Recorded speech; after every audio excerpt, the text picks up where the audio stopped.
കഴിഞ്ഞ മാസം കാസർഗോഡ് പിടിക്കപ്പെട്ടിരിക്കുന്ന ഒരു പെണ്ണ്. എന്താണ് ആ പെണ്ണിന്റെ പ്രശ്നം? അവര് ജനങ്ങളുടെ ചില വിശ്വാസങ്ങൾ ചൂഷണം ചെയ്തു. എന്താ വിശ്വാസം?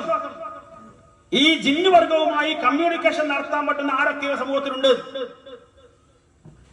ജിന്നുകളുമായി സംസാരിക്കുവാനും ബന്ധപ്പെടുവാനും അവരെ ഉപയോഗപ്പെടുത്തുവാനും ഒക്കെ കഴിയുന്ന ചില കഴിവ് ഏതൊക്കെ ആൾക്കാർക്കുണ്ട്. അങ്ങനെയുള്ള കഴിവുള്ള ആളാണ് ഈ പെണ്ണി എന്ന് അവളും പറഞ്ഞു. പിന്നെ അവരെ വിശ്വസിപ്പിച്ചു. ആ വിശ്വസിപ്പിച്ചിരിക്കുന്ന ആ പെണ്ണിലൂടെ കുറെ ആളുകൾ എന്ത് ചെയ്തു? ആ വിശ്വാസത്തിൽ അവരെ സമീപിച്ചു. ആ സമീപിച്ച ആളുകളിൽ നിന്ന് പൊന്നും പണവും മറ്റു പലതും അവർ എന്തായി കൈവശപ്പെടുത്തി. അതിലാണ് അബ്ദുൽ ഗഫൂർ ഹാജി എന്ന് പറയുന്ന അദ്ദേഹം വെറും ഗഫൂറും അല്ല, വെറും ഹാജിയല്ല, ഒരു നല്ല കച്ചവടക്കാരനാണ്. കച്ചവടം വികസിക്കണമെങ്കിൽ അത്യാവശ്യം ബുദ്ധി വിവേകം വേണ്ടേ? നല്ല ബുദ്ധിയൊക്കെ ആൾ തന്നെയാണ്. അങ്ങനെയുള്ള ആള് എന്ത് ചെയ്തു? ഏതാണ്ട് ഒരു 560 മറ്റേ പവൻ സ്വർണ്ണാഭരണങ്ങൾ ഈ പെണ്ണിന്റെ കൈ കൊടുത്തു. എന്തിനാണ്? ജിന്നിന്റെ സഹായത്തോടു കൂടി ഈ സ്വർണം ഇരട്ടിപ്പിച്ചിട്ട് തിരിച്ചു കൊടുക്കും.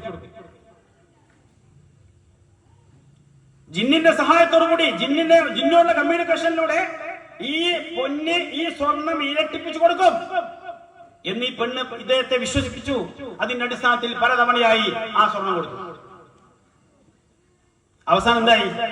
സ്വർണം ഇരട്ടി പോയിട്ട് അത് ഇല്ല, ഒന്നുമില്ല, ഒരു പ്രത്യേക പാത്രത്തിലാക്കി വെച്ചിരിക്കുകയാണ് കുടത്തിൽ.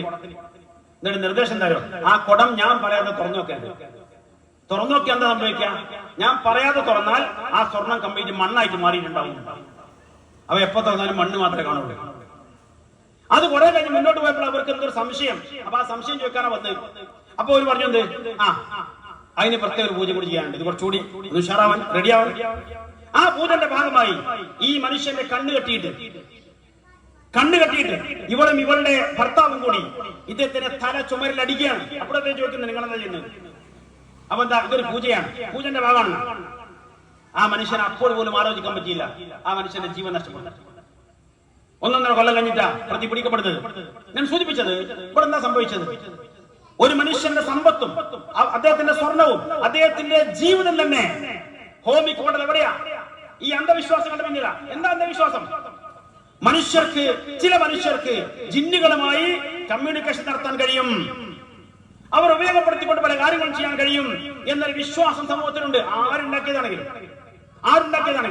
അതുകൊണ്ട് തന്നെ ഈ വിഷയത്തിൽ പിടിക്കപ്പെട്ട ഈ പെണ്ണും അവളുടെ ഭർത്താവ് മാത്രമാണ് പ്രതികൾ. ഒരിക്കലുമല്ല.